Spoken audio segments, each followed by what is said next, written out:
अब गान करते हुए, स्नान करते हुए आगे की श्रृंखला में बढ़ रहे। स्नान करो तो पवित्र होते हैं। जितना जितना स्नान होता जाता है उतने उतने पवित्र होते जाते हैं। जितनी जितनी विशुद्धि जानती जाती है उतनी उतनी अधिक से अधिक विशुद्धि की वृद्धि होती जाती है। शुद्धि कितनी भी हो, शुद्धि कितनी भी हो, विशुद्धि ना हो तो वह अनुष्ठान कोई काम का नहीं होता। भोजन भले ही कितना हो, भोजन भले ही इतना हो, पर भोजन से यदि आपने एक निवाला ग्रहण कर लिया है, वही भोजन तुम्हारी भूख को शांत करेगा। थाली में रखे हुए 56 प्रकार के भोजन, 56 प्रकार के पकवानों से भूख नहीं मिटती है। भूख तो एक ही प्रकार के भोजन से शांत हो सकती है। ऐसे ही वक्तांबर स्त्रोत में 48 प्रकार के भोजन हैं और 56 प्रकार के व्यंजन हैं। जो 48 का है वह तो नाना तरह के भोजन हैं और 56 जो अक्षर हैं वह तो व्यंजन हैं। कुछ स्वर हैं तो कुछ व्यंजन हैं। देखो, व्यंजना बिना स्वर के सहारे के अधूरे होते हैं। व्यंजना जब तक स्वर का सहारा नहीं लेते हैं तब तक वो लंगड़े होते हैं ना। तो व्यंजन को अनिवार्य होता है, व्यंजन तो अकेला ही रहेगा।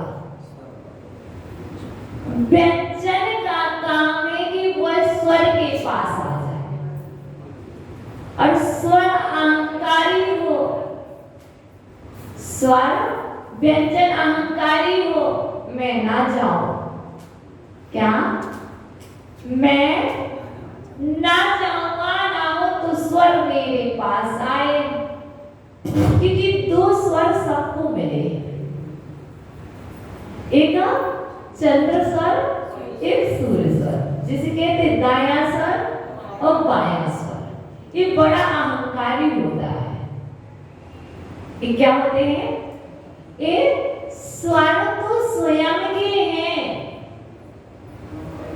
और व्यंजन, जो व्यंजन है, व्यंजन भी अहंकार में खड़ा है।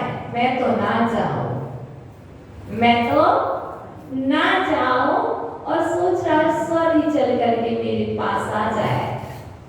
तो जब व्यंजन नहीं आता है तो स्वर क्या होता है? स्वर चलने लगता है। क्या होता है? स्वर चलने लगता है। कैसा चलता है? कैसा चलता है स्वर? आंखों से चल करके व्यंजन आंखों से चल करके कहां तक आ जाता है? एक बहुत अच्छा लॉजिक है समझना। ये आंख को आप समझिए, नयन, नयन को समझिए। नयन शब्द है, ना व्यंजन है कि स्वर, ना व्यंजन है कि स्वर, व्यंजन है ना। आ मिला तो स्वर है, या व्यंजन है कि स्वर? या व्यंजन है कि स्वर? व्यंजन है ना। या ना नयन ना या नय, ठीक है ना। नयन में नय छुपा है, नयन में नय छुपा है।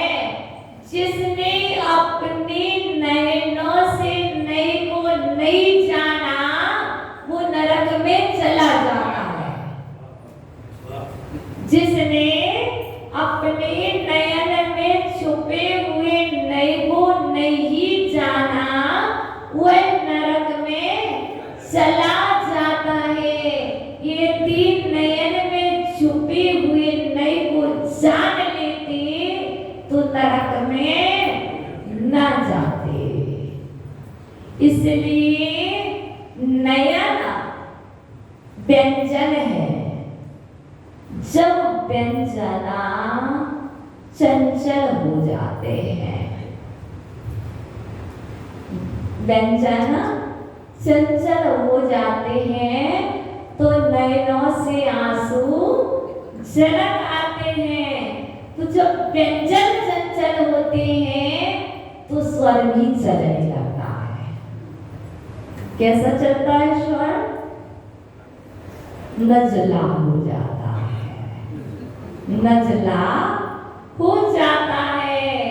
यदि व्यंजन चंचल ना होते, रुष्ट ना होते, व्यंजन आस्ते से स्वर के पास आ जाते तो नजला ना होता। और जब वो चंचल होकर के आए तो क्या हो गया? नजला हो गया, जुकाम हो जाता है। थोड़ी देर बाद क्या हो जाता है? ठीक हो जाता है। ऐसे ही यह जो काव्य है वह काव्य कह रहा है तुम्हें नजला हो गया है या तुम्हारी पाप कर्म का उदय आ गया है। पाप कर्म की उदय आने से नजला होता है। पाप कर्म की उदय में आने से बुखार आता है। जो कुछ भी होता काम होता है पाप कर्म के। पाप कर्म का हो, अशुभ कर्म का हो। जब तक अशुभ कर्म का उदय नहीं आएगा सत्येंद्र बाबा, जब तक अशुभ कर्म का उदय नहीं आएगा तब तक यहाँ बैठे होंगे। जब तक अशुभ कर्म का उदय नहीं आएगा तब तक सत्येंद्र बाबा यहाँ बैठे रहेंगे। जिस क्षण अशुभ कर्म का उदय सत्ता में आया तो क्या हुआ? व्यंजन का अहंकार चढ़ करके सत्येंद्र बाबा यहाँ से चले जाएंगे। बहाना कुछ भी बना लेंगे, बुरा लगा है बहाना। सत्येंद्र बाबा कुछ भी बना लेंगे कि बुरा लगा है, लेकिन वास्तव में वो बुरा नहीं था। वो तो तुम्हारे अशुभ कर्म का अहंकार का उदय आया था, सो तुम यहाँ से चले गए थे। इसलिए अशुभ कर्म का उदय आए उसके पहले करो क्या? अशुभ कर्म का उदय आए उससे पहले करो क्या? क्योंकि पाप तो किए हैं, पापी तो है, पापी तो हो कि नहीं हो? पापी हो। कितने पापी? इतने कितने कितने कितने, कोई किसी का कोई काउंटिंग नहीं है, कोई सीमा नहीं है, इसकी कोई सीमा नहीं है, इसकी कोई मर्यादा नहीं है। यहाँ जितने भी जीव बैठे हैं सभी के सभी पापी हैं, सभी के सभी पापी हैं। क्यों हैं? क्योंकि अवसर पड़ी दुखम याले, अवसर पड़ी दुखवा जन्म लिए हैं, इससे तो सिद्ध है कि सभी के सभी पापी थे। अब भले ना हो, अब भले ही ना हो, क्योंकि जन्म से तो पापी थे। लोग बार बार बहुत अच्छी बात कहते हैं, रात्रि में आकर के बोल के जाते, बाबा लगता है पूर्व जन्म की माता जी थी। तुम्हारी ये बात मुझे कान में सुहाती नहीं है। ऐसा लगता है तुम आकर के मुझे गाली दे के गए हो। तुमने कहा पूर्व जन्म की माता जी थी, तो मुझे ऐसा लगता है तुम अपशब्द कह करके गए। क्यों? यदि थी भी तो मिथ्या दृष्टि, कौन सी बड़ी बात कह के गए तुम? पूर्व जन्म के मुनिराज थे। तुम बिल्कुल मत बोलो, चुप ही रह जाओ, बेटर है। चुप ही रह जाओ, बेटर है। अब क्या थे पूर्व जन्म का? ये तो सत्य है कि मिथ्यात्व के साथ मरण किया। महाराज भी थे, माता जी भी थे, त्यागी भी थे, सब कुछ थे, महाव्रती भी थे, अनुभूति भी थे, लेकिन थे तो मिथ्या दृष्टि ही ना। थे तो मिथ्या दृष्टि है, इसलिए वो महानता नहीं है। प्रभु, महानता तो तब है कि इस पंचम काल में सम्यक को प्राप्त कर लिया। ये महानता है। आप इसलिए नहीं पूछते कि माता जी पूर्व जन्म की माता जी। मैं नहीं हूँ माता जी, कोई पूर्व जन्म की। पूर्व जन्म की यदि कुछ बीती समय प्राप्त भी किया होता तो भी छूट गया था, लेकिन हाँ, इस जन्म में जरूर मुझे मालूम है मैं सम्यक दृष्टि हूँ। क्या? मैं सम्यक दृष्टि हूँ। मैं अपने अनुभव से कह सकती हूँ। हमें दूसरे के सम्यक को देखने का अधिकार नहीं है। हमारे पास दूसरे के सम्यक को देखने का चश्मा नहीं है। वो दृष्टि मुझे प्राप्त नहीं हुई है कि मैं तुम्हारा सम्यक तो झांक करके देख लूं। मुझे ये दृष्टि तो प्राप्त हुई है कि मैं शास्त्र में देख लूं कि उमा स्वामी महाराज ने कितने लय का वर्णन किया, मानतुंग स्वामी ने कितने व्यंजन का वर्णन किया, मानतुंग स्वामी ने कितने स्वरों का वर्णन किया। ये दृष्टि तो मुझे प्राप्त है, पर तुम्हारे अंदर में छुपे हुए रत्न को देखने की दृष्टि मुझे प्राप्त नहीं हुई। हे प्रभु, मैंने सुना है आपके स्वर का और आपके द्वारा बताए गए व्यंजनों का ध्यान करने से, आपके द्वारा बताए गए स्वर और आपके द्वारा बताए गए व्यंजन का ध्यान करने से पाप कथा पुण्य में परिवर्तित हो जाती है। किसका? पाप कथा। व्यंजन 33 ही है, स्वर 40 ही है। 14 स्वर होते हैं और 33 व्यंजन होते हैं। और इस भक्तामर स्त्रोत में यदि 48 प्रकार का जो भोजन है, सभी में नमक डला ही होगा, सभी में मीठा होगा ही, सभी में जीरा पड़ा ही होगा, मसाले तो वही होंगे।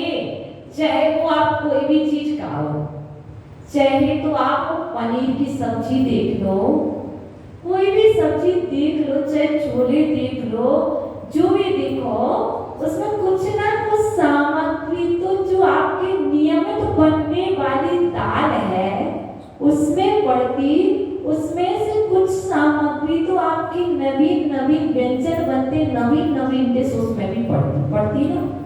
वैसे ही 33 ही व्यंजन है। इन 33 व्यंजन ही संपूर्ण काव्यों में है।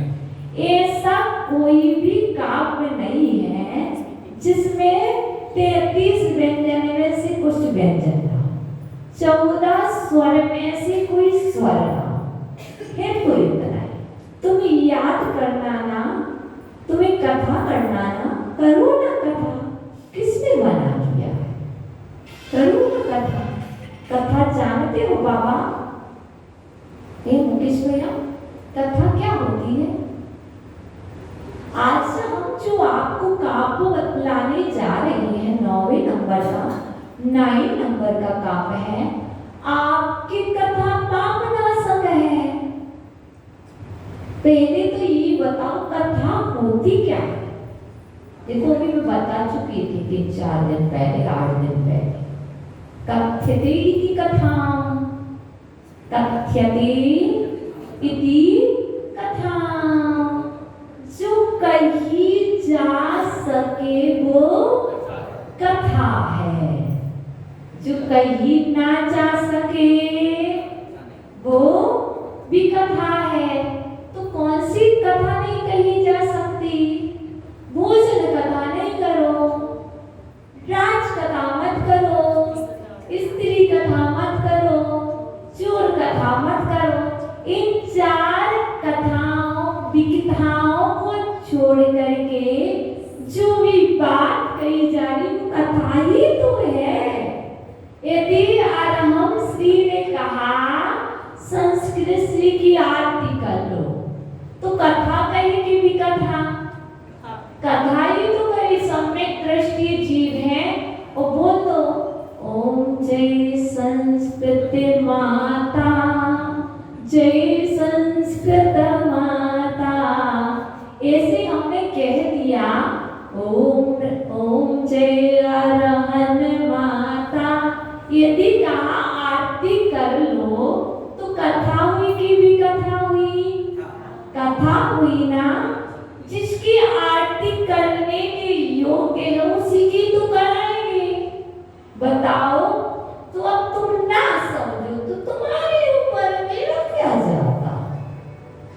मुझे तो मेरे गुरुदेव ने कहा है कथा करो, कथ्यते इति कथा, जो कही जा सके।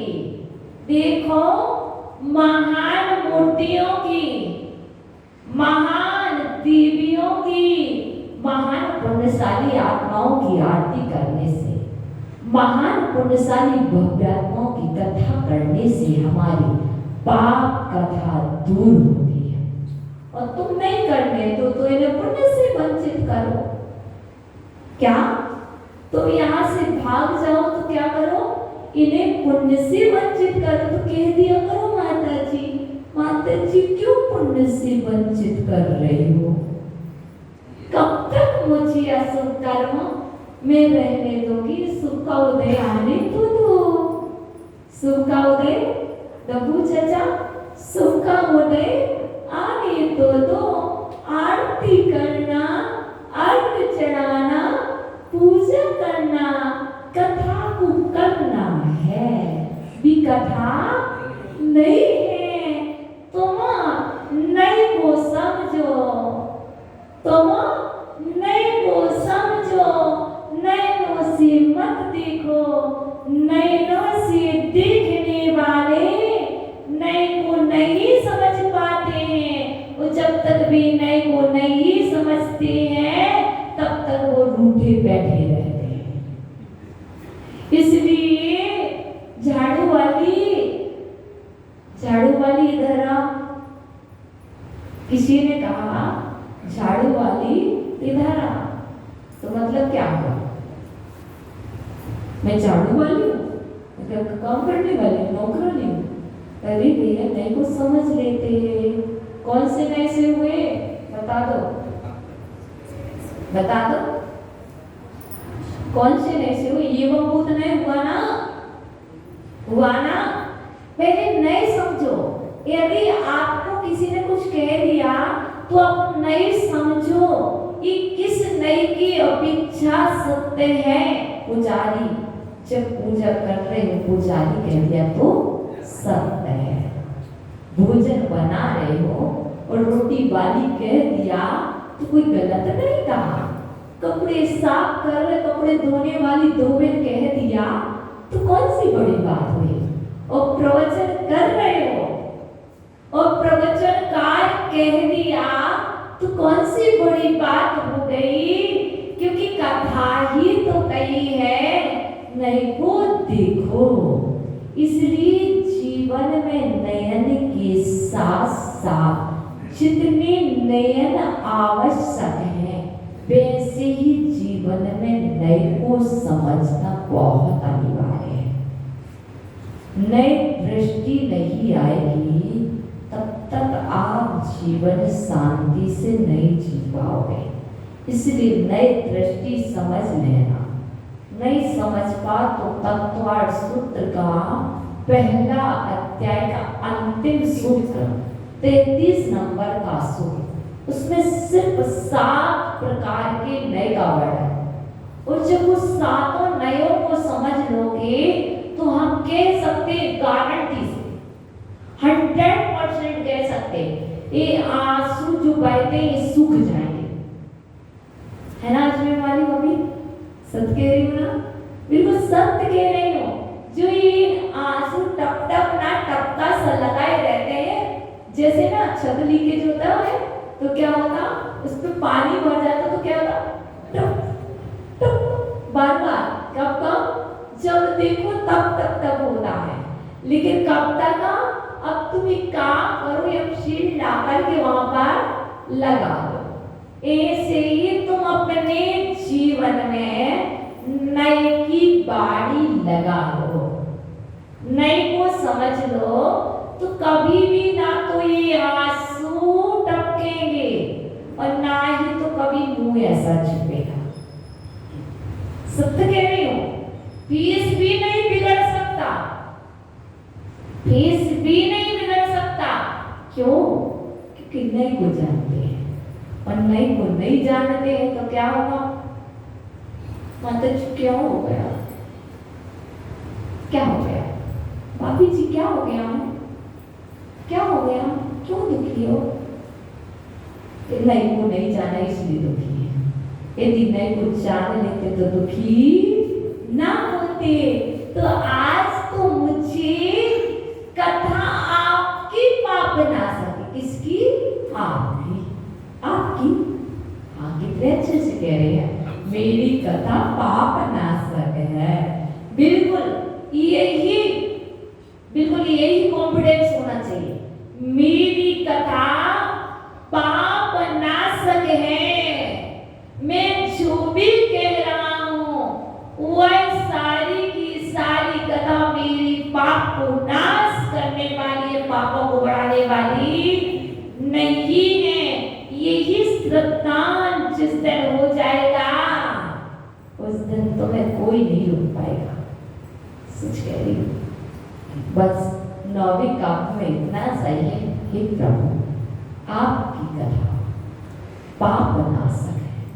देखो आपका ईश्वर भले ही कोई करे, कैसे भी करे, आसाम तवस्तव नमस्त समस्त दोषम, आपकी कथा करने से जगत के प्राणियों के संपूर्ण दोषों का क्षय हो जाता है।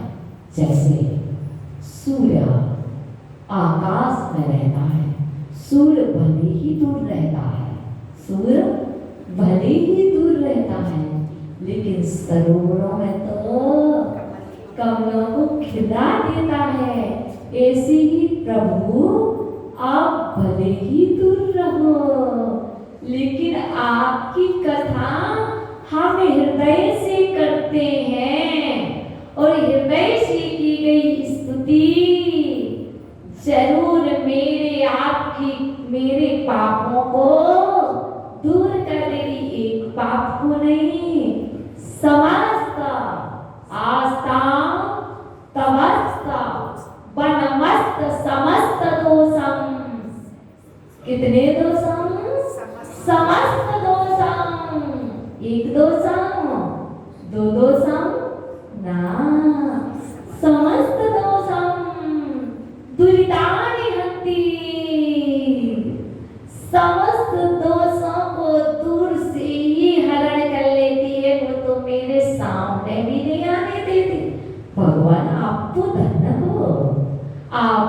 महिमा, कल मैंने तो महिमा से साक्षात्कार किया था।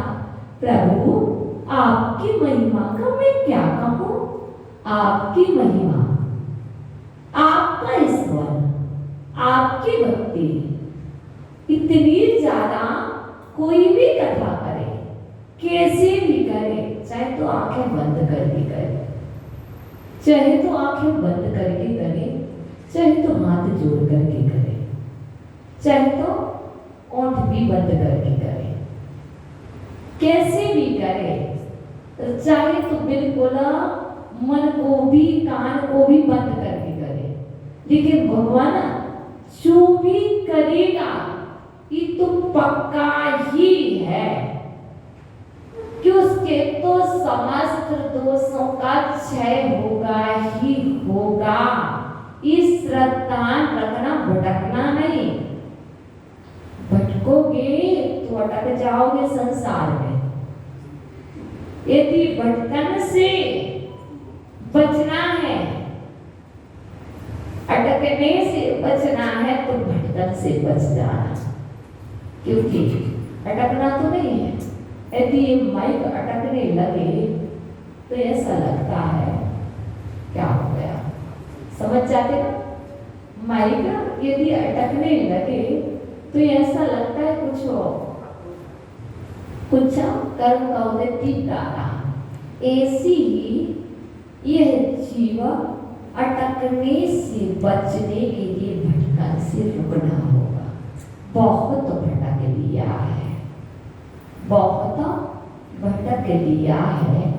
अब प्रभु मैं अटक गया हूँ आपके चरणों में, मैं अटक गया हूँ आपकी स्तवन में, मैं अटक गया हूँ नौवीं काव्य पर, मैं यहाँ से आगे ही नहीं बढ़ पा रहा हूँ। भगवान आपने तो मुझे अटका दिया है, अब मैं अटक गया हूँ अच्छी जगह, तो इस धोखे की भटकन रुक गई है। इसलिए यहाँ पर एक काप है, एक काप कह रहा है आपकी कथा पाप का नाश करने वाली। तो वो कैसी कथा है? देखो ये जितनी भी कथाएं हैं सांसारिक सुख की बातें करती हैं। जितनी भी कथाएं हैं, कथा मंजरी की बात करें तो कथाओं में सांसारिक सुख की बात आती है ना। और हमें संसार के सुखों से अतीत होना है, परे होना है। लेकिन माता जी संसार में सुख भी तो चाहिए, लोग कहते हैं ना। तो ऐसी बात बताओ, इस संसार का सुख सुख नहीं है, सुखाभास है, असत प्रतीति है। और इस असत प्रतीति में सुख ढूंढोगे तो भटकते ही रहोगे, है ना। इसलिए आचार्य भगवान यहाँ पर देखो, कोई भी माता हो कि कोई माता एक अपशब्द चाहती है बंध्या होने का। बंध्या स्त्री जानते हो? जानते हो? वाह कितने अच्छे लोग। बंध्या स्त्री का तो कैसा होगा? कैसा होगा? कैसा होगा वो आप जानते हो। बंध्या स्त्री का दुख कैसा होता है अब वो स्वयं जान सकती है। वो स्त्री स्वयं जान सकती है कि मैं बंध्या हूं। अब रात दिन एक ही चिंता में रहती है। कौन सी चिंता? मैं बंध्या हूं, मैं बंध्या हूं, मैं बंध्या हूं। भले ही कोई कमी ना हो, फिर भी क्या? क्योंकि निसंतान है तो क्या सोच रही है? मैं बंध्या हूं, मैं बंध्या हूं, मैं बंध्या हूं। घर के कोई दूसरे लोग आते तो कहती है तो अभागिन है। अब वो इस चीज से दुख नहीं है कि संतान नहीं है। दुख किस चीज का है? लोग आते वो कहते हैं ये अभागन है, ये पापी है। देखो ये बंध्या होना भी तो एक कर्म है। तुम आगम को पढ़ लो, ये बंध्या होना भी तो एक अशुभ कर्म है, ये और कुछ तो नहीं है ना। लेकिन ऐसी एक रानी हेमश्री और राजा हेमब्रह्मा, राजा सोच रहा था युवराज आएगा और रानी सोच रही थी मैं अपने हाथों में लाल लूं। लेकिन बहुत समय बीत गया, बहुत समय बीत गया। अब तो का आशा ही टूट गई थी, चारों ओर से निराशा ही निराशा हाथ लग रही थी। लेकिन हेमब्रह्म राजा सम्यक दृष्टि जीतते, क्योंकि यदि सम्यक प्रारंभ से ही प्राप्त कर लिया जाए तो कभी भी जीव भटक सकता है। यदि पहले भटक लिया हो, फिर उसके बाद यदि सम्यक प्राप्त किया हो, पहले नाना जिन्हें भटक लिया, उसके बाद जिन्हें भगवान मिले तो छूटेंगे नहीं। यदि साधारण से ऐसे ही मिल जाते तो महत्व नहीं समझते। ऐसे ही हेमब्रह्म राजा ने पहले तो सभी जगह भटक लिया। किसी ने कह दिया चावल छोड़ दो, चावल छोड़ दिया। किसी ने कह दिया ये नहीं खाना, वो भी छोड़ दिया। किसी ने कहा ये कर लो, कर लो, सब कुछ कर लिया। सभी जगह देवी पर माथा रगड़ा, बहुत रगड़ा, बहुत वर्ष बीत गए। अब तो निराशा ही हाथ लगी। 20 वर्ष भी बीत गए होंगे, 25 वर्ष भी बीत गए होंगे। लेकिन अब उसके बाद राजा धर्म में अपना जीवन यापन करने लगा और धर्ममय जीवन यापन करते हुए एक दिन विचार आया। क्या पढ़ रहा था? चंदक प्रभु भगवान का चरित्र। जब चंदक प्रभु भगवान का चरित्र पढ़ रहा था हेमब्रह्म राजा, तो उसमें चंदक प्रभु भगवान की माता का वर्णन पढ़ा। आपने पढ़ा हुआ, आपको याद होगा। तो अपनी हेमश्री रानी को क्या समझाता? देखो रानी, तुम दुखी क्यों होती हो? तुम्हें नहीं पता हमारे चंद्रमा के समान शीतलता प्रदान करने वाले चंदक प्रभु भगवान की माता ने चंदक प्रभु भगवान को कब जन्म दिया था? कितने वर्षों बाद? जब ये यौवन अवस्था ढल भी गई थी, तब चंदक प्रभु भगवान माँ के गर्भ में अवतरित हुए थे। अर्थात बहुत हजारों वर्षों का समय बीतने के बाद चंदक प्रभु भगवान ने माँ के गोद में अवतार लिया था, माँ की कोख में आए थे। ऐसा करके राजा हेमब्रह्म अपनी हेमश्री रानी को समझाया करते थे। ऐसा नहीं आप जैसा हम यहाँ वहाँ सारी चीज शास्त्रों से समझाया, और समझाने के बाद एक मुनिराज नगर में विराजमान थे, उनके चरणों में गए। मेरी रानी बड़ी दुखियारी है, मेरी रानी बड़ी दुखी है। दिन रात तो वो विकल्पों में झूलती रहती, विकल्पों के झूले में झूलती रहती है। ना तो भोजन करती है, ना ही पानी पीती है, बस पड़ी रहती है, विचार करती रहती, मैं बंध्या हूँ, मैं बंध्या हूँ, मैं बंध्या हूँ। एक ही चीज सोचती रहती थी, जैसे लोग सोचते रहते मुझे कुछ नहीं आता, मुझे कुछ नहीं आता, मुझे कुछ नहीं आता, मैं क्या करूँगी, मैं क्या करूँगी, मैं क्या करूँगी। क्या सोचते रहते लोग? ऐसी स्थिति कोई और दूसरे की नहीं है, आपकी और हमारी स्थिति है। मुझे कुछ नहीं आता डब्बू चाचा, मैं भी क्या करूँगी, मैं अकेली क्या करूँगी, मैं अकेली क्या करूँगी। तो ऐसी वो बेचारी रानी अंदर में एक ही बात सोचती रहती थी। और मुनिराज के पास जाकर के राजन ने कहा, तो मुनिराज देखो, एक तो उपाय बताते नहीं है। मुनिराज एक तो उपाय बताते नहीं है, और यदि बताते हैं तो उसमें कारण कुछ होगा तभी उपाय बताते हैं। क्यों बताते हैं? कहीं ये जीव मिथ्यात्व में पुनः से न चला जाए। कारण क्यों बताते हैं? कहीं ये जीव आज अटका है, कल और ज्यादा ना भटक जाए, कहीं मिथ्यात्व में ना अटक जाए।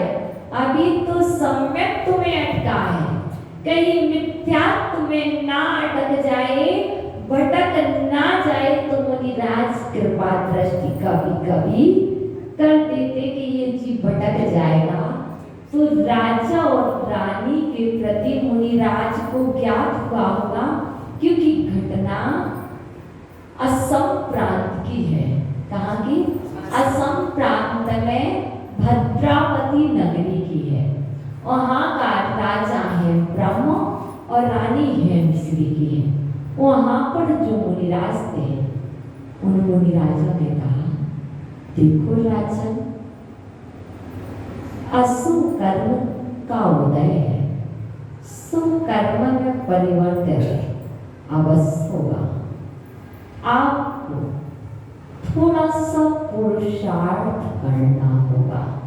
देखो, आप राजा हो, आप महाराजा हो, आपके पास बहुत धन है, उस धन का सदुपयोग करो तो ये अशुभ कर्म शुभ कर्म में परिवर्तित हो जाएगा।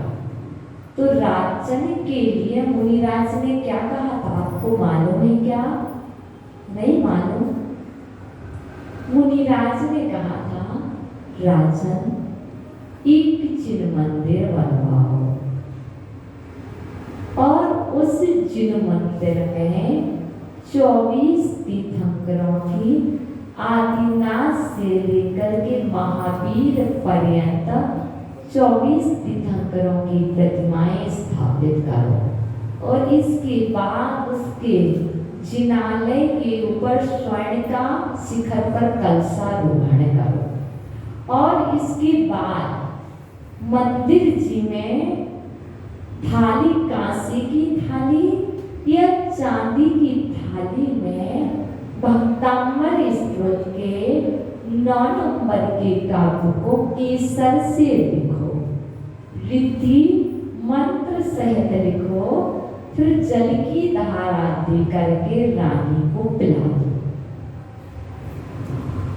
ऐसा मुनिराज ने कहा था, और मुनिराज के वचनों का राजा ने अक्षरशः पालन किया। और हेम श्री रानी के गोद में एक दिन भुवन भूषण नाम का प्यारा क्यूट सा एक लाल गोदी में आ चुका था। इसलिए श्रद्धान हो तो सब कुछ होता है, लेकिन रानी को ये दुख क्यों सहना पड़ा था बंध्या होने का? बताओ। पूर्व जन्म में कभी कभी ये माताएं यदि योग्य संस्कार संतान नहीं होती तो ये माताएं आप शब्द बोलती, क्या तुझसे अच्छा तुम्हें बिना पुत्र की होती तो अच्छा रहेगा, इससे अच्छा तो तू मर जाता। क्या बोलती है? जब बच्चे संस्कारित नहीं होते, कभी परेशान करते, तो ये माताएं क्या बोल देती हैं? ये सब बोलती हैं। और कभी कभी अबॉर्शन कराती ना। इस सब उन्हीं कारणों का फल है कि दूसरी पर्याय में आकर ऐसा होना पड़ा। आज पहले की माताएं तो जन्म दे देती थी, ये कहती थी वो नहीं तो वो ठीक है, लेकिन आज की माताएं तो उससे भी खतरनाक है। कितनी बहुत खतरनाक है। आज की माताएं तो आने भी नहीं देती, उसके पहले ही क्या करा देती है, समाप्त कर देती हैं। ध्यान रखना, जो ऐसा करती है उन्हें कोई नहीं बचा पाएगा, उन्हें नरक गति से कोई भी नहीं बचा पाएगा। वो कितना भी प्रायश्चित कर ले, देखो कितना भी प्रायश्चित कर ले, पर उन्होंने जो बंद कर दिया है उन्हें उस बंद का फल तो भोगना ही पड़ेगा। उस जीव को जितना कष्ट दिया है उससे असंख्यात गुना कष्ट तो उनको झेलना ही पड़ेगा। आज भले ही तुम सुखी रहो, इसलिए ये बात हम नहीं कह रहे, शास्त्र कह रहे हैं, और ये बात शास्त्र पर श्रद्धा रखना, और आगामी समय में क्या होते हैं वो आप समझ लेना। फिर एक एक के लिए तरसते हैं और फिर दुखी होते हैं। आज लोग कहते हैं कि बच्चे मेरी सेवा नहीं करते, बच्चे मुझे पानी नहीं देते। कहाँ तक देंगे तुम्हें पानी, कहाँ तक देंगे तुम्हें पानी? तुमने उन्हें जीवन नहीं दिया, वो तुम्हें पानी क्यों देंगे? तुमने उनके प्राणों का वियोग किया तो वो तुम्हारे पानी का तो वियोग करेंगे ही करेंगे। हो सकता है तुमने वियोग करा दिया है, वो कहीं दूसरी जगह उनका लिए जन्म लाओ तो तुम्हें, इसलिए समझ के चलना। ये जैन धर्म है, ये जैन धर्म है। जैन लोगों के लिए, इंद्रिय जीव के लिए तो रक्षा का बताया है। तो हमने आपको कथा बताई है, कथा से शिक्षा लेना। जो माताएं ऐसा बोलती है वो बोलना बंद कर दें, जो ऐसी करती हैं। देखो सासू माताएं बैठी हैं, बहू रानी तो बैठी ही नहीं है। सासू माँ ही बैठी, बहू रानी तो बैठी ही नहीं है। देखो घर की श्वास को यहाँ पर देखो, एक बात बता दो, अपने जीवन में यदि श्वास ना हो तो जीवन कैसा रहेगा सतत बाबा जी? यदि आपके जीवन में आपकी श्वासें ना हो तो आपका जीवन कैसा रहेगा? बेकार। ऐसे ही घर में यदि सास ना हो वो घर बेकार। लेकिन सुनो, यदि आपके लिए श्वास का मूल्य दे रहे सासू माँ, तो संकल्प कर लेना, आपकी बहू कितना भी सोचे कि किसी की श्वासें ले ले तो तुम उस पक्ष में नहीं होने दूंगी। मेरा नियम है। क्या? श्वास तो कैसी होना चाहिए? श्वास, सास माँ तुम श्वास हो घर की, तुम्हारे होते हुए तुम्हारे घर से किसी के भी अवर्षण नहीं होना चाहिए। वही सास माँ श्वास के समान है, बाकी तो निश्वास है ना? इसलिए विचार कर लेना। तो यहाँ जितने भी लोग बैठे तो बता दो कितने लोग संकल्प कर रहे, आज कथा सुन रहे हैं। सब नहीं करोगे दादी, सब लोग कर लो। क्या नियम ले रहे हो? बोलो ना जल्दी। हे भगवान, हम प्रण लेते हैं कभी भी अबॉर्शन ना तो कराने देंगे, ना अनुमोद ना करेंगे, ना करवाएंगे, क्योंकि ये बहुत अनिवार्य नियम है। आपको जहां भी मालूम चलेगा वहां रोकने का प्रयास करोगे, विरोध करोगे। हम सब मिलकर के विरोध करते हैं, क्योंकि इसलिए विरोध करना होगा जब हम प्राणियों की रक्षा करेंगे तभी जैन धर्म को आगे बढ़ाएंगे। भक्तंबर की रक्षा कौन करेगा? भक्तंबर मेरी रक्षा करे, हम धर्म की रक्षा करें। हम कहते हैं हे भक्तंबर स्टोर आप मेरी रक्षा करना, हे प्रभु आदिनाथ आप मेरी रक्षा करना। बोलते ना, रक्षा करो, रक्षा करो, रक्षा करो। हे प्रभु इन सबको सद्बुद्धि दो, सद्बुद्धि दो। ये पाप से बचें, इनके जीवन में शांति हो, इनका कल्याण हो, ये पाप से मुक्त हो और पाप से मुक्त होकर के आपके चरणों में आए और आपके चरणों में आकर प्रभु आपसे प्रार्थना करें। कैसी प्रार्थना करें प्रभु? पुनः बुलाना, भूले न जाना, ऐसे नहीं, भक्ति से बोलो। पुनः बुलाना, भूल न जाना, सपनों में आना, जैसे भी हो हमको अपने घर पर ले आना। तेरे दर पर ऐसा लगता जो अपना घर हो, तेरा अंतिम मरण समाधि तेरे दर पर हो। आगे नहीं बोला, ना जाने कब तेरे दर से चलना हो जाए, किसी भी दिव्य से दर्शन पाना दुर्लभ हो जाए। उत्तमाते प्रति कर्म करूं मैं, सर्व दोष हर लो, मेरा अंतिम मरण समाधि तेरे दर पर। आज की विधि है ओम भीमार्हम नमो संभेन सोदार्या। आज का जाप मंत्र है ओम ह्रीं श्रीं क्रों क्षीं रहा रहा हम रा नमः स्वाहा। ये रीति और ये जाप मंत्र है। और अंतिम, हे भगवान यदि मुझसे प्रमादवशात कोई असुंदर चेष्टा हो गई हो, तो इस जिनालय में निवास करने वाले देवादिदेव महावीर प्रभु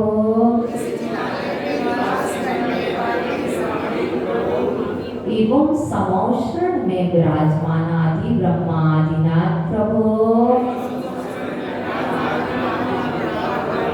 मेरे समस्त अपराधों को क्षमा करें, क्षमा करें, मुझे सद्बुद्धि दें। नमोस्तु भगवान, नमोस्तु भगवान, नमोस्तु भगवान, नमोस्तु अच्युत भगवान। आप अपने आपस में सब कल से कितने बजे आना? 10 बजे। कल से कितने बजे आना? 9:30 बजे की 10 बजे? 8:30 बजे। नहीं